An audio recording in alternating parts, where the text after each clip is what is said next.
Voilà, je vous ai fait une vidéo avec bande son sur l'utilisation du microscope 3D sur ces patients. Voilà. Ce film présente l'intérêt d'utiliser un système de visualisation en 3 dimensions pour opérer la cataracte d'un patient qui ne peut pas tenir allongé. Nous prenons l'exemple d'un patient de 75 ans paralysé.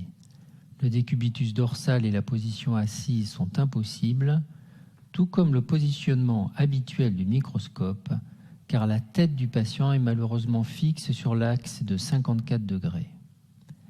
Nous proposons alors de fixer un système de visualisation en 3 dimensions sur notre microscope opératoire.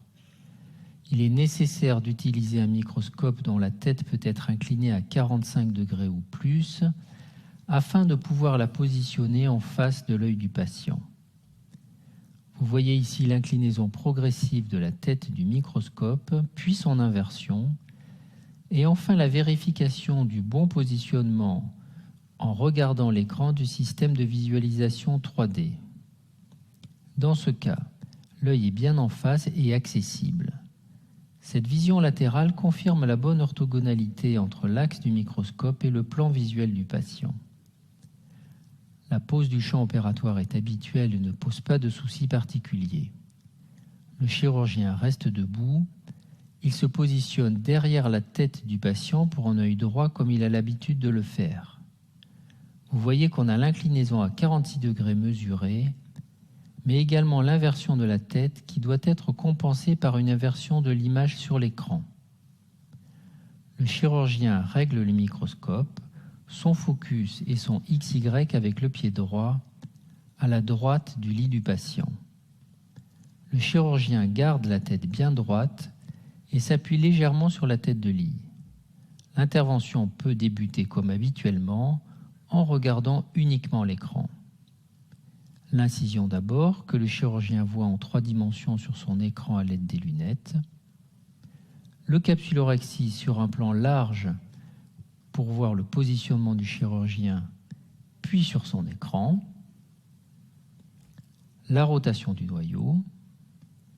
Le chirurgien, toujours debout, peut prendre le phacoémulsificateur et le piloter avec son pied droit. Le chirurgien, toujours debout, peut prendre le phacoémulsificateur et le piloter avec son pied droit. En raison de l'appui sur la tête de lit, il vaut peut-être mieux privilégier une technique monomanuelle si possible. Voici le retrait des derniers fragments cristalliniens, puis sur l'écran 3D du chirurgien, le lavage des masses et enfin l'implantation. Vous voyez que ce patient a bénéficié d'une anesthésie sous-ténonienne ayant entraîné une hémorragie sous-conjonctivale. Voilà, l'intervention est terminée, n'a pas posé plus de problèmes que cela, si ce n'est le fait d'être debout pendant 15 minutes.